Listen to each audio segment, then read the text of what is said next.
All right, cash and banking. I listened to your podcast today and about money, how it's just a number while relating to paychecks. I couldn't agree more that they are intentionally phasing out cash, period. Every payday, I go to the bank and I take out all of my cash except what is needed to cover my bills, and the bank people look at me like I'm an idiot. On a regular basis, I walk out of there with $7 to $8 grand in cash at least once or twice a month.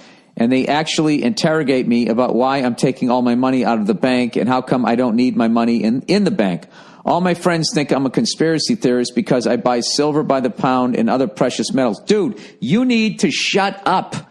Stop telling your friends that you do this shit. You're opening yourself up to get robbed. All right? Just act like you're just taking everything down to the fucking bank. Why are you telling me this? All right, all my friends think I'm a conspiracy. I buy silver. I refuse to keep money in the bank, and if we ever go into a Great Depression or the government collapses, they're going to seize everybody's money in the bank accounts guaranteed.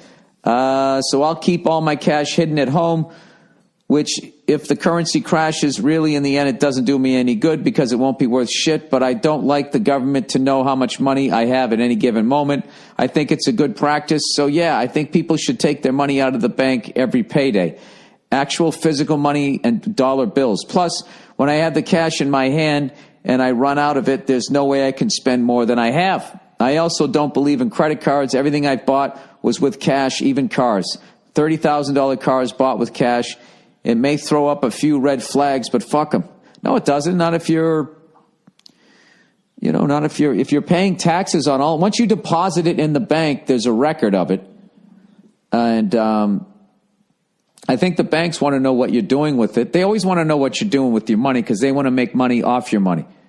So what you do every week by giving them money is you give them an interest-free loan on their money. I guess they give you a couple of points interest. They provide the service of keeping your money safe, allegedly, even though they're a bunch of crooks, and then they loan it out to your fellow countrymen at super high rates. And, this is another thing, too. If you put $7-8 grand in there, they can loan $7,000-8,000. They can 100% loan out all that money, like, I don't know, like times 3 or some shit. It's crazy. Back in the day, like, when you ran a bank responsibly, say if you had 10 grand in the bank, you could only loan out like, there was a certain percentage you couldn't go past, like 30%.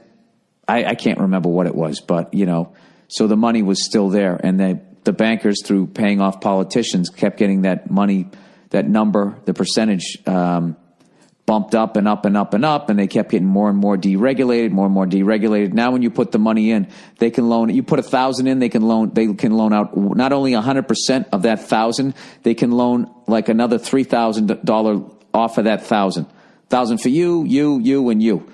So they basically counterfeited like $3 grand. As far as the shit that I've read, and I haven't looked that stuff up for a while. Things might have changed after 2008, but it's a pretty shady thing. But I will tell you, I don't feel comfortable having a bunch of cash in the fucking house.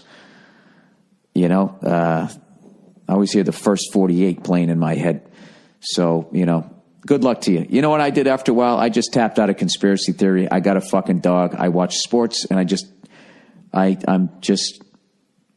take comfort knowing that I can only die once. That's what I do. All right.